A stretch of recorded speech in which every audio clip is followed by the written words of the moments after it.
let's get started. My name is Bringi Dev, and I'm part of the Center for Management Communication here at IIMB Bangalore. On behalf of the center and Professor Saloni Sinha, thank you for being here this afternoon for our webinar on pre-suasion, a very interesting topic, something that most people are not aware of, but is very important in the entire process of being a persuasive communicator. By way of introduction, I'd like to inform you that Professor Saloni Sinha is an assistant professor at the Birla Institute of Management Technology in Noida, and I hope a lot of you from BIMTECH are there on the chat this afternoon to listen to your favorite teacher. Saloni is a gold medalist in linguistics from the Jawaharlal Nehru University, New Delhi, and is currently working on her PhD. She has participated and published in several national and international fora and is a member of global professional bodies in her domain area. She has more than 15 years in the field of English with a specific purpose. This is a very specialized area. It's called ESP, or English with a Specific Purpose, in reputed organizations such as JNU, Ministry of Human Resource Development, the University Grants Commission, the Indira Gandhi National Open University, Delhi University, MET, and many others. By doing so, she has contributed significantly to the domains of teaching, research, training, as well as curriculum design. Professor Sinha holds the coveted Dale Carnegie certification for communication skills training and has also qualified basic and advanced level Cambridge teacher certification. As an expert advisor in the Commission for Scientific and Technical Terminology, MHRD-GOI, he contributes significantly in the analysis of issues in bilingualism and semantics in the development of a bilingual glossary of technical terms. That's something we need very much, Professor. Your work there is very appreciated. Yes, sir. We're involved with a number of NGOs, and one of her aims in doing so is to motivate her students to be more socially responsible. Ma'am, thank you very much for being with us this afternoon. Over to you and Pre-suasion. Have a good session. Thank you so much, Professor. This is a wonderful afternoon where we are talking about something which probably hasn't been talked so much. And good afternoon to all the participants. I'm very happy to be able to connect with you just now in this webinar. And as has been communicated to all of you, the entire flow, we are trying to also bring in a lot of examples. So I think it will also come from your participation. So a few days back, Professor, you had also offered a persuasive communication webinar where you mentioned Robert Cialdini's 6 principles. So in fact, this is one of my very favorite topics. So I hope that I'm able to connect better with the participants, because day in, day out, we are always talking so much about persuasive communication. We are in that process almost every time, taking our friends to a movie or a restaurant. Every little decision, a lot happens over small little factors. So if you permit me, I would like to quickly share the background of this new study, which was introduced in 2016. So some of you would know that Robert Cialdini has been a social psychologist, and he has done a lot of behavioral research. And on persuasive communication, he came up with 6 principles of persuasion, in which he mentioned specifically of how decisions are actually influenced. So one is that influence and persuasion, they seem very similar to those who are untrained, which you might think they are synonymous, but believe me, the act of persuasion is more mapped. So influence tells you whom to influence, and persuasion tells you how to. So there's a very good, quotation which says that influence is the compass and persuasion is the map. So this is exactly what we'll be discussing over the next nearly 40 minutes. And there are a number of persuasive techniques which you all are already aware of. I understand that the group participating in this webinar, they are all from different sectors. So they may be into sales, they may be into development sector, they may be a professor or teacher like me, or they are into marketing, they may be designing advertisements. One of the advertisements which really appeals to me particularly is this time when Maggie was losing out on the battle. It came back again, and with the notion of regional flavors in their different new variations of Maggie. So they just bounced back and they immediately connected. So, you never know what aspect would have gone in to actually create such a persuasive communication and win back the market. So this is going to be relevant to many of you in many ways. We all know about the AIDA, and we all talk about first the attention, then the interest, and the desire, and then the action. Of late, because of more of virtual communication happening, there's more to it, which is attention, interest, search, action, and sharing. So there's a lot of evidence-based decision making that is going to happen, and it's all of us are experiencing the same. So whether be it the FITD, foot in the door technique, or the AIDA, whatever it is, they all have influenced all of us in our decision making. And therefore, Robert Cialdini in 1984 wrote a book called Influence at Work, and a number of things happened after that. But what happened was that he realized that people were not really convinced just by, getting influenced because of this one person or this one thing. So it was interesting that he, in 1984, went back and realized that there must be more research. And then he brought in persuasive skills, talking about 6 principles. And then in 2016, as recent as this, he talked about pre-suasion. So what I thought was, since it is going to build upon some of those aspects of how the 6 principles happen, I thought that let us quickly, review the particular principles before going back to it. So I'm going to share with you a video which will take you, I hope the video is visible to all. This is just to recap. So let's just watch it and then go ahead. Influence by Robert Cialdini is one of the top 10 books that have made a major impact on my life, and it can for you too. Watch this video to the end to learn the 6 weapons of influence that can dramatically improve your relationships, business, and career goals. The first is reciprocation. People don't like feeling they owe someone something. To make someone feel this way, offer them a free gift or favor. Often this will lead to a bigger reciprocal response. This is why you see marketers offering you that free PDF, 10 ways to make money online fast. Marketers give you a small gift jam-packed with value and hope that you reciprocate by buying their $47 video course. I used this principle to get my first mentor. I offered to manage his Facebook page for free, and he reciprocated by inviting me to a video call. The bottom line is, if you want something from someone, offer them something small for free. Moving on to weapon number 5, commitment and consistency. Humans tend to do something once we've agreed to it verbally or in writing. This is why marketers offer us a tripwire product.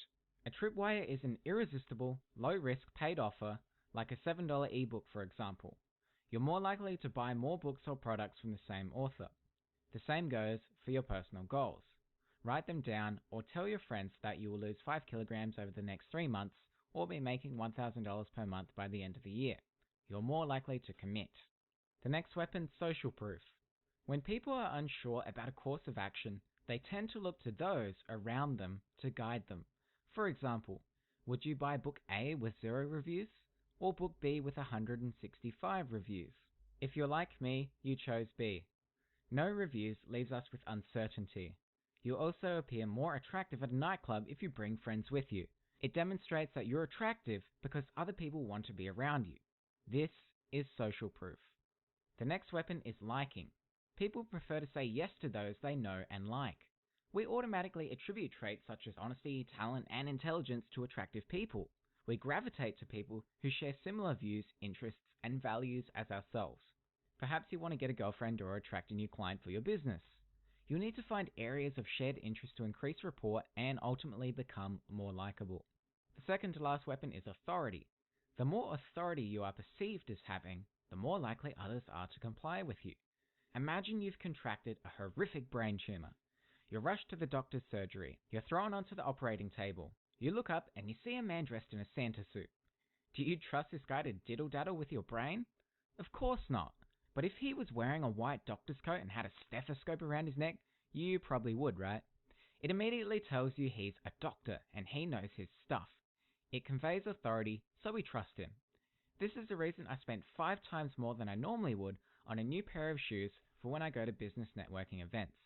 To bring the point home, there's a classic scam where thieves dress up in official-looking uniforms and pretend to be parking inspectors. They appear authoritative. They lie that the ticket machine is broken and ask civilians to pay them the parking fee. But you didn't hear that from me. The final weapon is scarcity.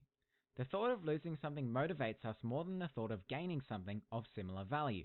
This is exactly why advertisers ask you to buy that new camera at a discounted price for a limited time only. The power of scarcity extends beyond selling cameras. I take advantage of the principle by letting others know that I have a tight schedule, so time with me becomes a scarce opportunity and therefore increases my value as a human being. I also don't respond to Facebook messages instantly, which shows I've got more meaningful things to do. So to sum up, anytime you want something from someone else, always consider what weapons of influence you can use. Thank you for listening, guys. Don't forget to join my email list on brandonnankerveld.com to get 3 golden nuggets from the book I'm reading every week. And subscribe for more videos to help you become 1% better.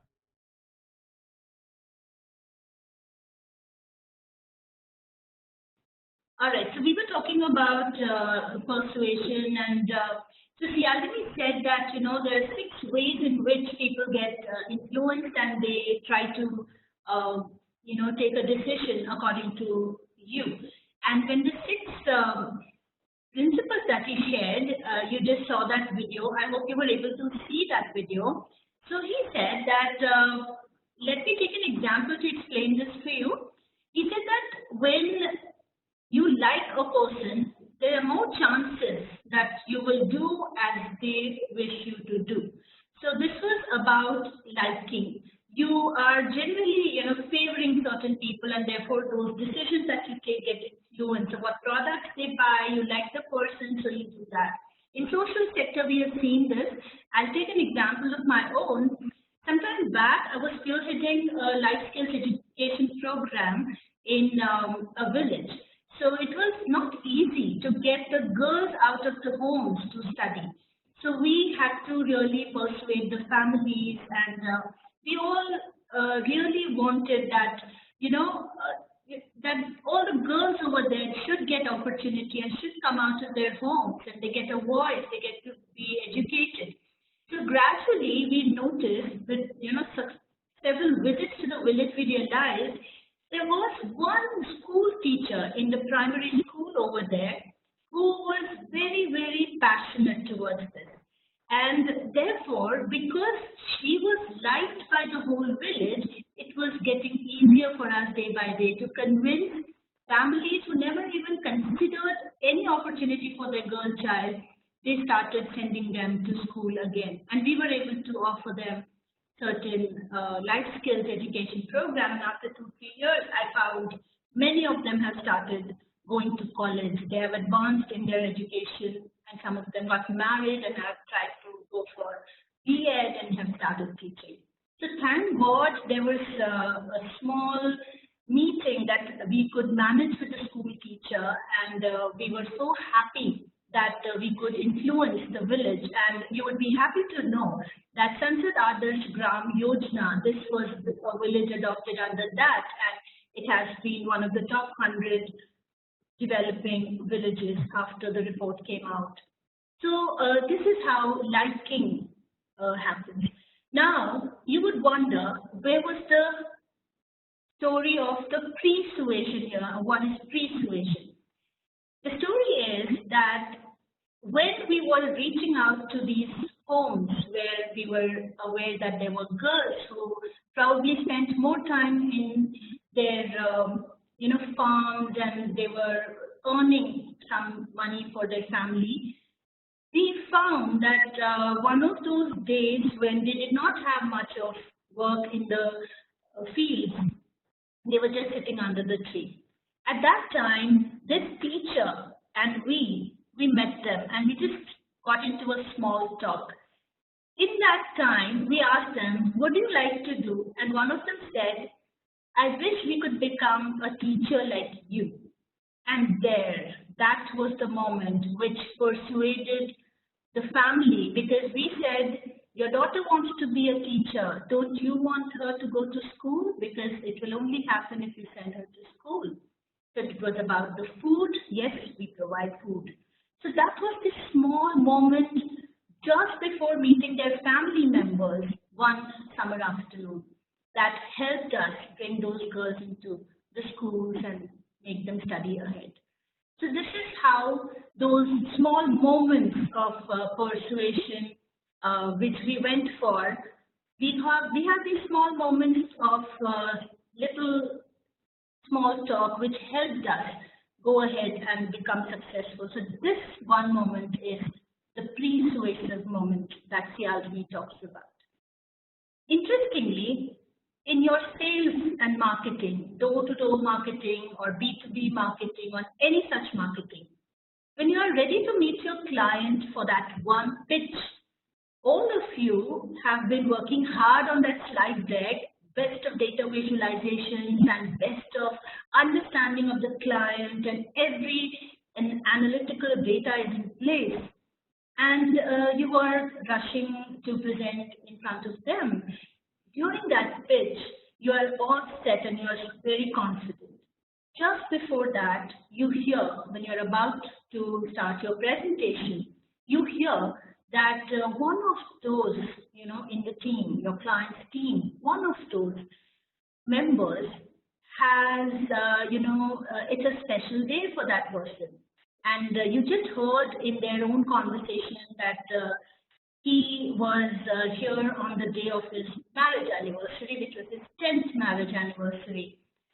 So the moment you go ahead and you congratulate, you wish that person, this one moment changes the mindset of your client and they become very positive towards you. So Cialdini says that there is this one moment, the last little communicative act of yours, which may actually influence decision in your favor. So persuasion is that you want it to be a yes. And when you're working towards that yes, you say that, I have this and I have that data, I have this analysis in place. So many people are taking our services and they have such wonderful testimonials and endorsements to share. But what actually worked was this small gesture of yours of congratulating that saves, your client conversation. So that is one moment which is registered as a pre-suasion act. This was something which you might not have planned. You might not have really planned of what are the stages of your persuasive communication, that one persuasive moment. So what is it that happens across, these small gestures? And you never know that this is how you became successful. If I talk about authority, so, I just mentioned about liking. The second is, they start liking you because you were so congenial. You offered greetings and it just, made them get so comfortable with you. Then, of course, is authority. When Cialdini mentioned about authority, he found that it is similar to Aristotle's ethos, credibility, how you've established yourself as a very trustworthy person. So, it's very important to understand that you may have a name and you may have a trust established among the minds of people, but even during that, it may not be always working for you. So authority or ethos or credibility is one of those persuasive principles that Robert Cialdini talks about. Interestingly, again here, one little gesture, one little act of this individual who is so well known. So let me take an example again over here. We always, in India particularly, we are very guided by, the Bollywood faces and endorsements that are, brand endorsements by celebrities. So remember what Snapdeal faced when Amir Khan was the brand ambassador. So in their advertisement, unfortunately, this one act prior to the campaign of Snapdeal, it so happened that Snapdeal did not believe in the same ideology that Amir Khan stood for in a particular communicative moment, and therefore they actually snapped the deal with Amir Khan. So unfortunately, this was a negative scenario, but certain times when I have done something very commendable and soon after I'm out here to address all of you, you suddenly start getting a belief that I stand for value or I stand for quality, and therefore you are obviously guided. And even in the Western world, you would see political leaders, social leaders, people from the film industry are actually emerging as leaders. So they are very, very careful of the series of acts that happen prior to reaching out for, let's say, crowdfunding or supporting in a particular mission. So the second principle I just mentioned was authority. The third is, this is an example which I received through a Facebook post, and it was from a very renowned author. He happened to be in a hotel, and in that hotel, what happened was he left for a while, and he had left his laptop on the table, and he left. The room was open. So the room service people, when they came, they just saw that the laptop was lying there, and interestingly, they left behind a small gift, which was a laptop cleaning set of, accessories. When this author comes back to his hotel and finds this small gift over there, what do you expect? What do you think would have happened? Here is somebody who immediately connects and feels that we will continue with the same hotel services because of this small gesture. Now, this is how you can actually persuade your clients to be with you for a very long, long business opportunities in future as well. Now, the next, principle that Cialdini talks about is about consistency, commitment. So, when Tata brought in Nano, it was Tata's. So they were always considering it to be of a particular value or quality. So they are consistently known for a certain thing, and therefore there is an acceptance of their brand. Eventually, commitment and consistency takes you far. So if you are a salesperson, if you are into the business, you are always aspiring for a long-term relationship with all the clients. So sometimes it would be a conversion, sometimes it would be simply waiting for another opportunity, I'm sure. So consistency and commitment is one of the persuasive principles that Cialdini talks about. And here, let me also tell you that it doesn't happen all of a sudden that people start believing in your abilities. It has to be done in these small moments prior to the persuasive act. So this is the stage which is termed as pre-suasion. And Robert Cialdini thought that much of what you do prior to your persuasive communication and that final moment where you're actually pitching, you honestly, are gaining that client, winning over that client because of what you have done just before, your main communicative moment.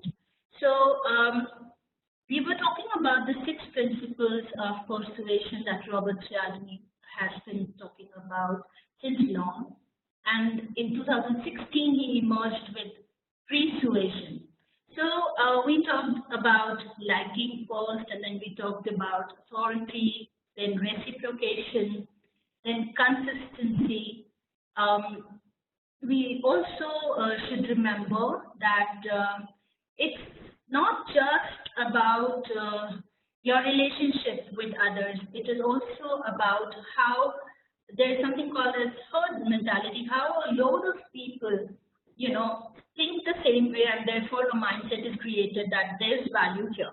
So there's a majority taking decision for a certain product. So just see whether you are able to connect with a lot of people, and you all have to understand that number of times you will be actually exposing yourself to a situation, which means that you have to persuade some set of people who are thinking the same way. So you cannot just be talking about your product, but you also have to see how people are reacting towards some other product, and how you have to then work harder to persuade and change their mindset and help you accept that. So social proof, this is something which everybody is talking about. So just letting you know where does that one moment happen. It's about timing your communication. It's about sending in the documents at the right time. It's about the whole sequence of activities that lead to this final meeting, when you are actually going to talk to a lot of people, finally with your proposal.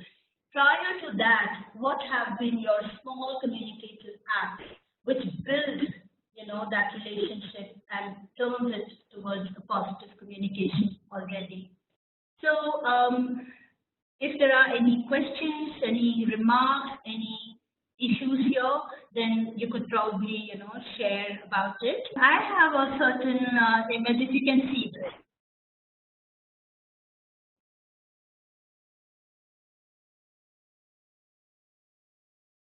So here are 2 people, and in the first scenario, as you can see, it is good, sir. I happen to have the most amazing vacuum cleaner you will ever see.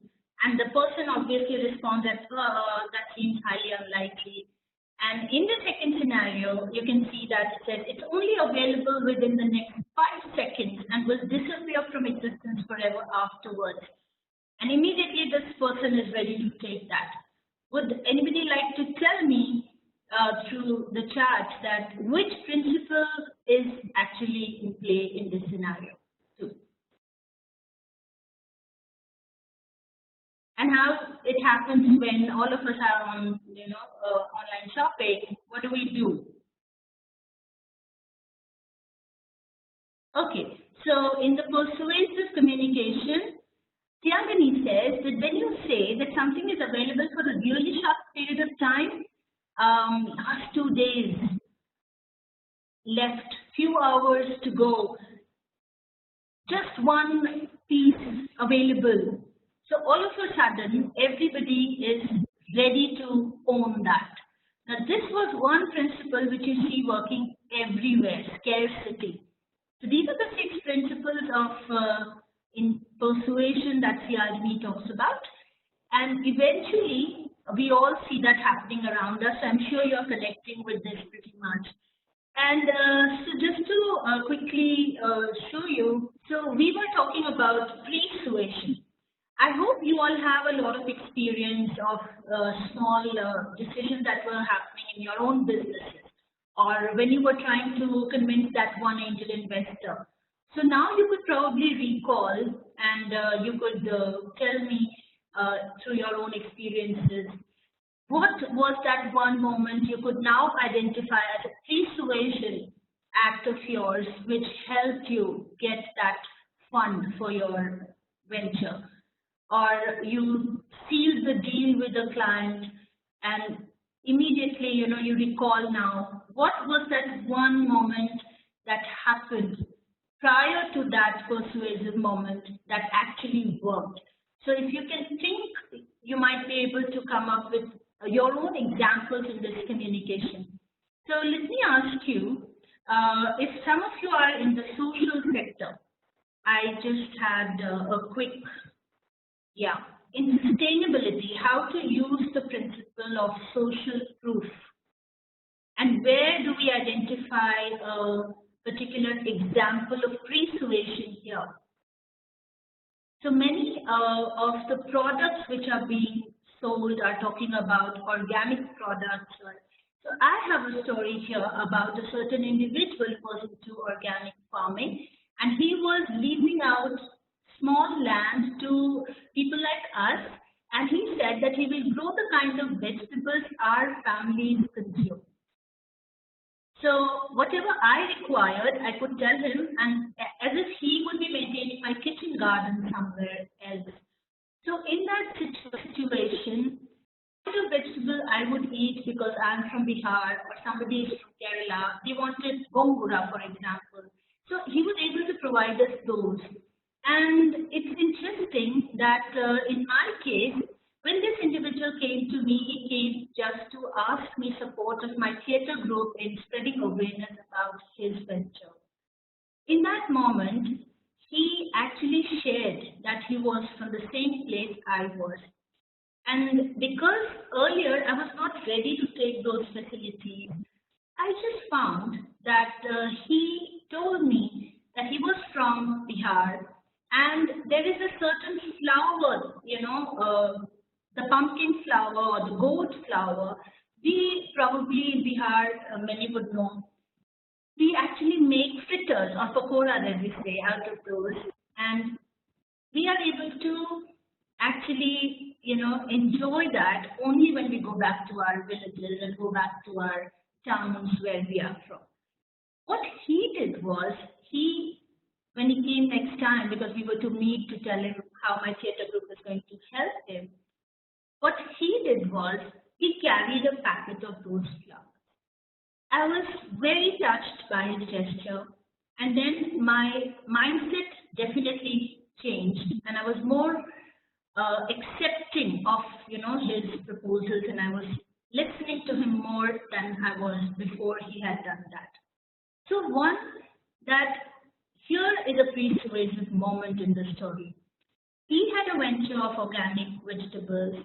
He had a venture where he was leasing out small areas of land and bringing you vegetables that you love to eat in a city where you will never get it. And what he did was, he carried some. I wanted to pay him, he did not. So one, that because some of the colleagues had already started getting products to him, I accepted him. I accepted to hear him out about his venture. And then I also got further influenced because of his reciprocity.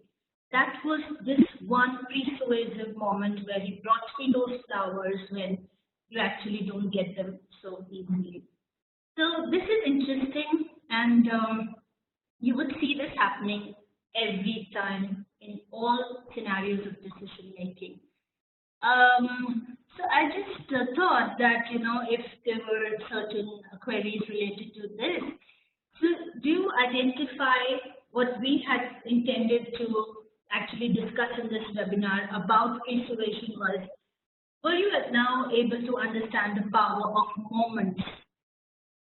This is where was this experience of mine, which I just told you about. This was power of moment. Because I come from a certain region, relationship builds up. And this is what is the journey from influence to pre-suasion to persuasion.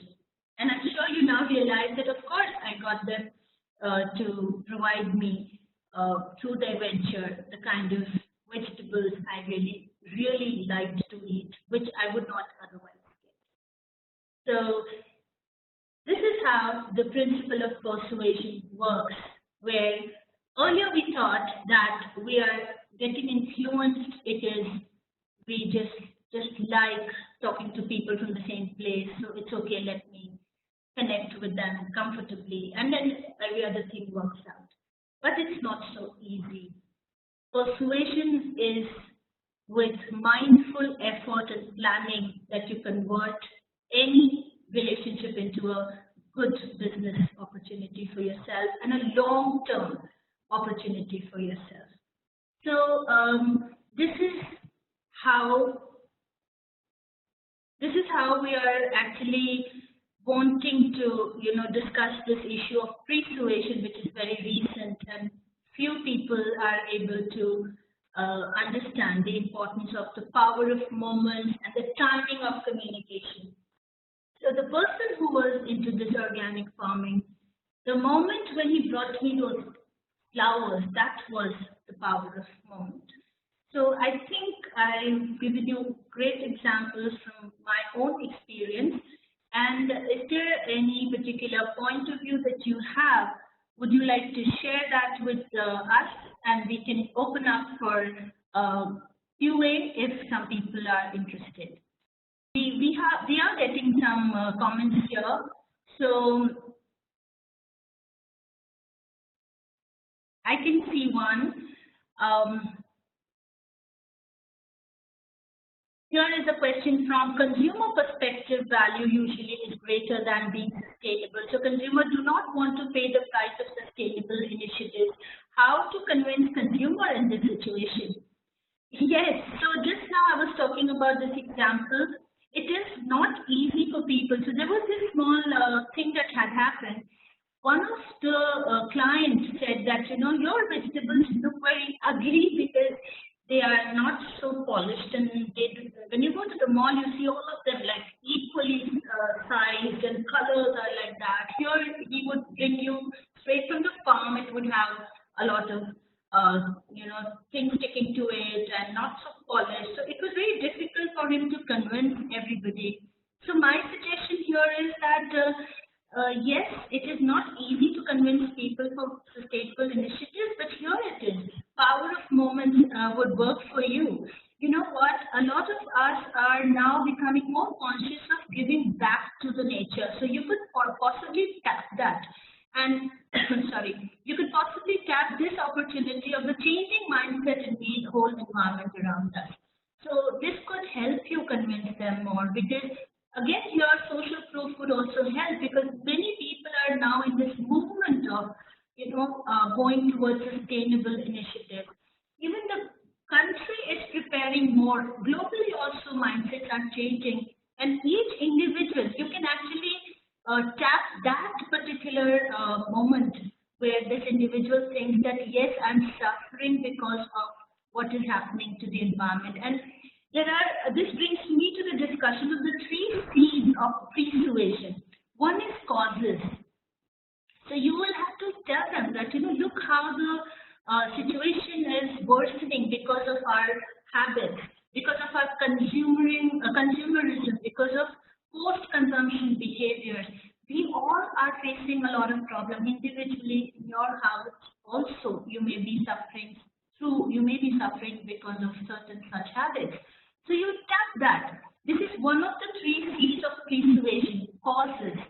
Show them, because of this is happening. So gradually, this is how, the mental setup is more towards sustainability. Whatever small little effort you make is going to add to the quality of life for everyone else. So this may help you. I can see that how to persuade customers in software sales when your competing product is less expensive, but your product is best in quality. Okay, now in this case, I would take example of some, people I met recently. What normally they do is, this is a very small example, so it was about an app. So what happens is that people think innovation is app making, so no it isn't, but it is about problem solving. So if your software is addressing a very difficult issue and it is actually in a small way, you can build a community and you can do little things for them, so that it translates into a business opportunity for you. So there was this case when a particular person offered a free service because at that time that individual was in need, and he found that out, and he immediately reached out and say that, see, I have a solution, let me do it for you. And you are not even directly giving them a demo of your product, but you're actually helping that individual solve the problem. So when you're into your persuasive communication and you're observing the behavior of a number of people, I suggest that you also observe their needs, their constraints, and offer them some corrective steps. So these are those pre-suasion activities. I repeat, this is 3 C's of persuasion. First is causes, second is constraints, and third is correctives. So you offer that as a solution, and that would help them understand what you are doing, and it would definitely work in your favor. But yes, it will take some time. How far can you persuade someone before they say no? This is interesting, very, very interesting. Okay, now persuasion, you cannot be pushy, but that's why people have started talking about pre-suasion. Gradual, small little acts of yours will build the trust, and your intention is to get a yes. Your intention is not to lose. Negotiations is where you lose. In persuasion, it's always a win, because either you get that business or you build a relationship and maybe opening up doors for future business. So you have to be persistent, but in a subtle way. Persuasion is about those small, opportune moments of influence. Be very vigilant of these small moments in the life of any consumer or your client. Be observant of not just their immediate need, but also you should be very careful about those small little requirements of those or their mindset, and tap that moment. In a particular moment, they may become positive also. So persistency, but not pushing at all. Okay. I found one. Yeah. So here it is. For a startup who is looking for seed funding from a room of investors, he has 5-10 minutes to convince them. Does persuasion have any role to play in this scenario? Or is it applicable in cases where our target is able to observe in different occasions before the final moment of decision? Okay, now this is again something because BIMTECH has Atal Innovation Mission established Atal Incubation Center here, and even in Bangalore, so many other institutions are supporting startups. You're talking about a 5-10 minutes. Persuasion happens in just one small second. It may just happen in that second. So yes, persuasion has a big role to play in this scenario. And when you are pitching your product, give them an experience. So give them an evidence of what exactly is your product. So if I take an example of one of the time when Bill Gates was talking to a huge crowd and wanting them to support in eradication of malaria, what he did was, prior to his presentation, when he would recall, he released a mosquito in that venue.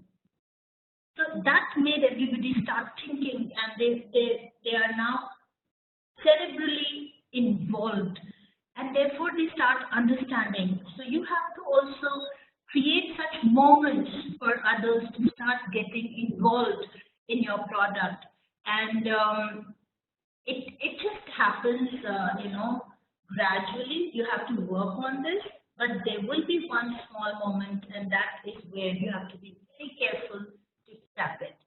So I hope I've been able to address some of those queries, and if there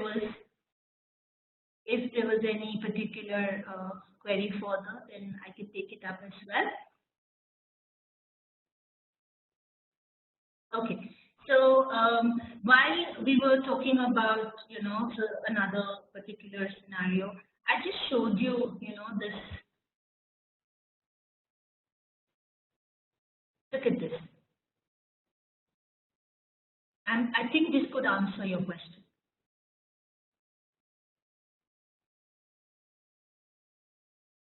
Yeah? Yeah. So here it is. I mean, one is that, do you support putting kittens on Mars? And say, so, yeah, wishful thinking. But then you actually create that environment and you say, would you like to donate? Now, this is where you have tapped in, the heart of that individual. And then if you share about your venture and say, look, this is what we do, this will help you. So,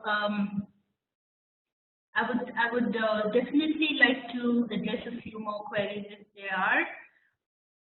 Okay. Professor, can you? Maybe we can definitely do one thing. If there are any questions, they could send them to us and we can pass them on to you. That's for sure. And we'll be also happy to put up an edited copy of today's transmission so that people who might want to see it later would be welcome to. Is that fine? Sure. Great. In which case, we will close now. I'd like to thank all the participants for their time and participation. And of course, a big thanks to you, Professor Sinha, for preparing what I thought was quite an engaging topic, which is not an easy topic either. And therefore, I think we did get some good yeah, it's a very new area to talk about, and I'm sure this is something which becomes more important. So I hope that in future you could also probably have more of these training sessions planned, and we can also further develop our own skills here in pre-suasion, which is not being discussed so much. So recent, and much of research also still happening. So I would be waiting for that, Professor. Yeah, absolutely. And I think your topic is most, I would say, relevant because preparing for persuasion is the big piece, and most of us don't do it very well. We kind of jump off the deep end without actually taking into consideration what might be of interest and taking an indirect approach to getting the target to actually open up and be receptive to your ideas. Yes, and thank you for this opportunity. I learned a lot in the process, and thank you very much for the support, and apologies for those glitches which happen in between. Okay. Thanks very much. We'll go off the air then. Thank you again, Professor. Thanks to all of you.